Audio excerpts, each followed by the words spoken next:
Welcome to my channel Math World. If you like my video, please subscribe it. In this video, I am going to explain what is Cartesian product of sets. This video will give solution of exercise 2.1 of NCERT Mathematics of class 11. So come to the point, what is Cartesian product of sets?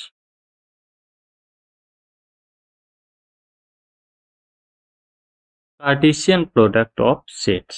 अगर हमारे पास एक set हो ए जिसका member हो A B C and दूसरा set हो B जिसका member हो डी ई एफ, तब हम ए क्रॉस बी कैसे लिखेंगे? इसको हम ऑर्डर पेयर में लिखेंगे। फर्स्ट ए क्रॉस है तो फर्स्ट आएगा हमारा ए का मेंबर ए, तब D, right. Similarly B D के साथ, राइट। फिर तीसरा मेंबर आएगा सी डी के साथ, राइट। इसी तरह से फिर आएगा ए ई के साथ,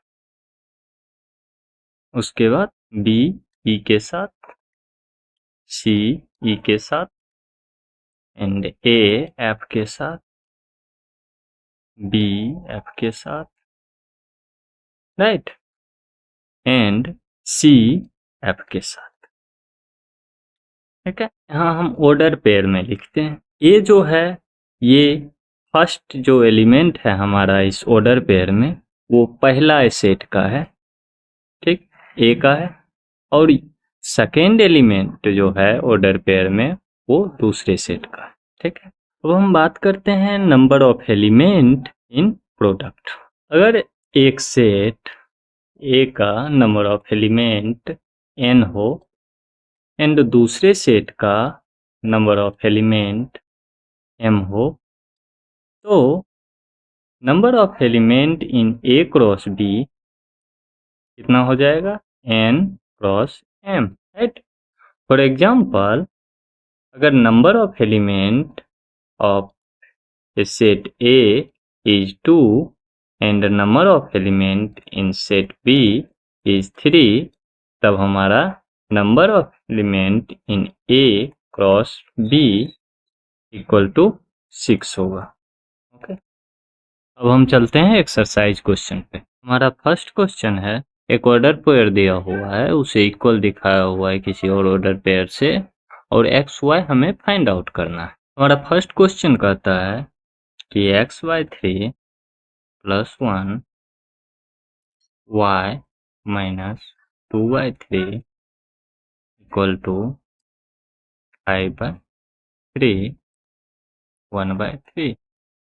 तो इसका मतलब हुआ जब टू ऑर्डर पेयर इक्वल हो तभी हो सकता है जब फर्स्ट एलिमेंट ऑर्डर पेयर का फर्स्ट एलिमेंट का इक्वल होगा। तो इसका मतलब है कि x/3 plus 1 equal to 5/3। This implies क्या हो जाएगा? x plus 3 equal to 5/3 minus 1। This implies x/3 equal to,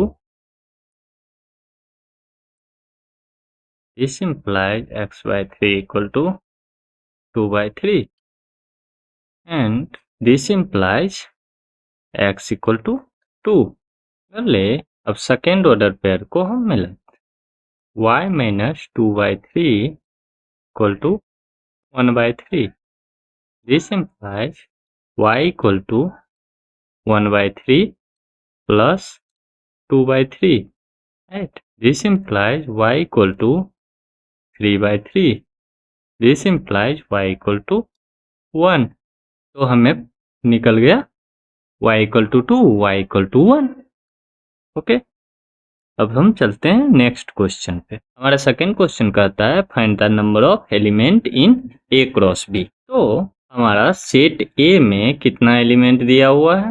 number of element in set A is 3 और सेट बी दिया हुआ है हमारा 3 4 5। तो हमारा सेट बी में नंबर ऑफ एलिमेंट कितना हो गया? 3। तो number of element in set A cross B equal to हो जाएगा 3 इंटू 3 इक्वल टू 9। अब हम चलते हैं नेक्स्ट क्वेश्चन पे। हमारा थर्ड क्वेश्चन है कि जी दिया हुआ है कि 7 8 और एच दिया हुआ है, हमें जी क्रॉस एच क्रॉस जी निकालना है। तो हमारा जी है 7 8 और एच है कितना 5 4 2 8। तो जी क्रॉस एच पहले निकालते हैं, क्या हो जाएगा। जी का पहला 7 5 के साथ, 7 4 के साथ, 7 2 के साथ, और क्या हो जाएगा 8 5 के साथ, 8 4 8 2। इतना ही एलिमेंट होगा एच क्रॉस जी। एच पहले है तो पहला एलिमेंट एच का होगा, तो 5 7 5 8 4 7 4 8 8। अब 2 7 2 8 8। अब चलते हैं नेक्स्ट क्वेश्चन। हमारा फोर्थ क्वेश्चन कहता है कि स्टेटमेंट में कौन सा ट्रू है कौन सा फॉल्स है, अगर फॉल्स होगा तो उसे रिराइट करना है। फोर्थ का पहला क्वेश्चन कहता है कि P हमारा है Mn और Q हमारा है Nm। तो P क्रॉस Q हमारा Mn Nm है, तो ये स्टेटमेंट फॉल्स है, राइट। क्योंकि P क्रॉस Q में 4 एलिमेंट होना चाहिए, यहाँ 2 एलिमेंट है। तो P क्रॉस Q में हमारा क्या क्या होगा M N N N M M N M, ये सारा एलिमेंट होगा। फोर्थ का सेकंड कहता है कि इफ ए और बी दोनों एम्प्टी सेट हो तो A cross B non empty set होगा और ऑर्डर पेयर एक्स वाई में होगा। एक्स जहां ए में लाइज करेगा, वाई बी में लाइज करेगा। तो ये कहता है कि ए बी नॉन एम्प्टी हो, ए एंड बी क्या हो नॉट इक्वल टू 5, राइट। तो ए क्रॉस बी 5 के इक्वल नहीं होगा, और कहता है कि ए क्रॉस बी जो है क्या होगा एक्स वाई में होगा, सच दैट एक्स बिलोंग्स करेगा ए में एंड वाई बिलोंग्स करेगा बी में। यही तो होता है, तो ये स्टेटमेंट हमारा ट्रू है। हमारा थर्ड नंबर कहता है कि ए जो है 1 2 है, बी 3 4 है, ए हमारा है 1 2, बी क्या है 3 4। तो तब कहता है A cross B intersection phi equal to phi. A cross B intersection phi equal to phi. Obviously B intersection phi equal to what phi. तो इसका मतलब हो गया कि A cross B intersection phi equal to A cross phi, obviously phi, right. तो ये भी statement true होगा।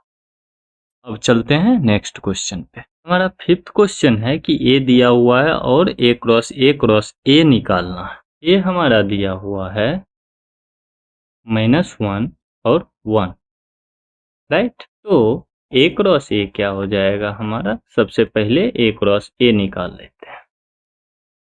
तो हमारा हो जाएगा -1 -1 -1 1 1 1 and 1 minus 1, राइट। तो A क्रॉस A, अब हम A क्रॉस A निकाल लेते हैं। क्या निकलेगा?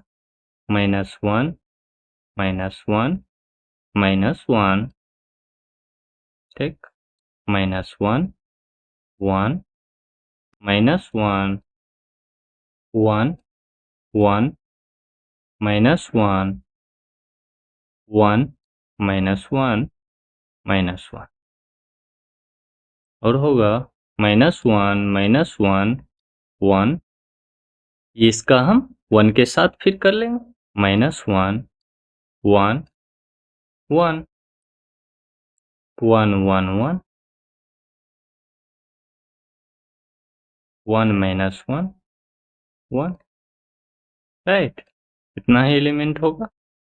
तो अब हम चलते हैं नेक्स्ट क्वेश्चन। हमारा नेक्स्ट क्वेश्चन है ए क्रॉस बी दिया हुआ है और ए बी निकालना है। हमारा ए क्रॉस बी है, क्या है कि A X A Y B X B Y. हम जानते हैं कि ऑर्डर पेयर का पहला एलिमेंट पहला सेट का होगा और दूसरा एलिमेंट दूसरा सेट का होगा। तो हमारा एक का कौन कौन सा मेंबर हो जाएगा? यहाँ से ए, राइट, ए, उसके बाद यहाँ से बी, बी, बस। बी का कौन कौन सा मेंबर हो जाएगा? यहाँ से एक्स, एक्स, यहाँ से वाई, ठीक। अब हम चलते हैं नेक्स्ट क्वेश्चन पे। 7th क्वेश्चन कहता है ABCD दिया हुआ है और हमें वेरीफाई करना है। तो 7th का ए दिया हुआ है हमारा 1 2, बी दिया हुआ है 1 2 3 4, सी दिया हुआ है 5 6, डी दिया हुआ है 5 6 7 8, राइट। फर्स्ट क्वेश्चन के लिए हम क्या करेंगे? A cross B intersection C निकाल लेंगे। तो हमारा ए है 1 2 और B intersection C, B intersection C क्या है? कोई भी एलिमेंट बी और सी में कॉमन नहीं है, तो क्या हो जाएगा? 5, तो इक्वल टू 5 हो जाएगा, राइट।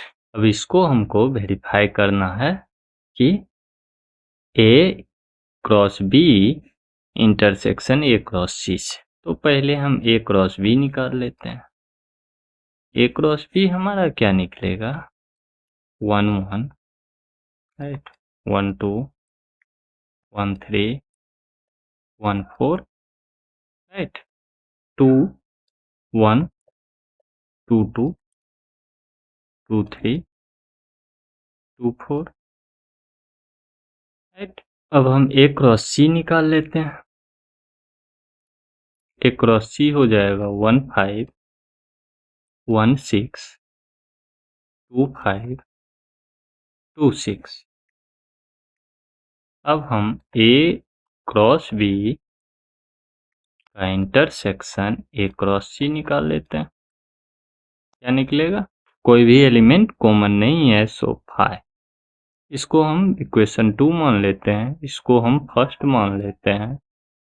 तो from first and second A cross B intersection C equal to A cross B intersection A cross सी।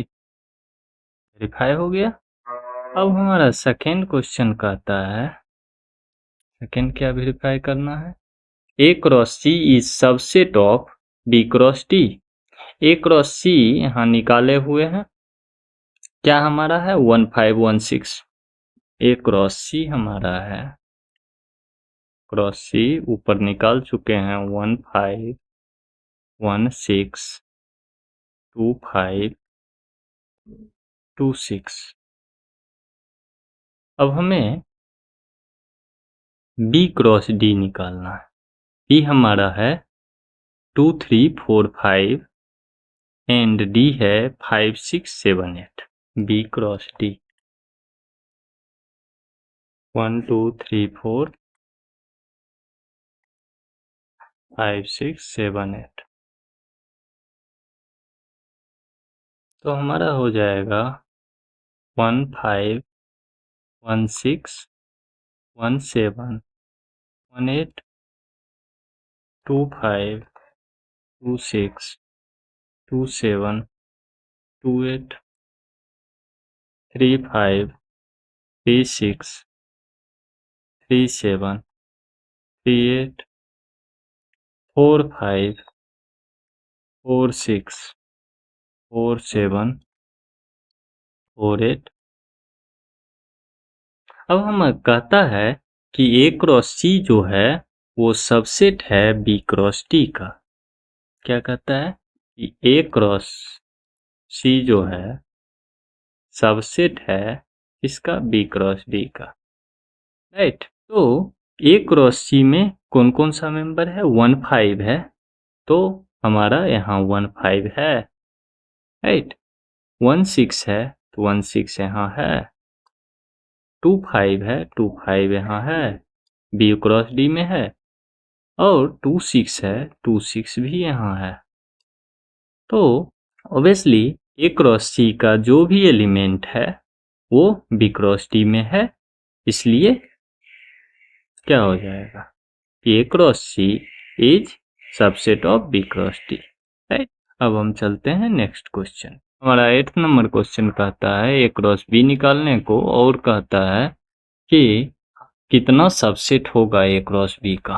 तो सबसे पहले ए क्रॉस बी निकालते हैं, तो ए क्रॉस बी हमारा हो जाएगा 1 3 1 4 2 3 2 4, राइट। इतना ही मेंबर होगा। तो ए क्रॉस बी में 4 मेंबर हो गया, तो number of element in A cross B कितना हो जाएगा? 4, right. So number of subset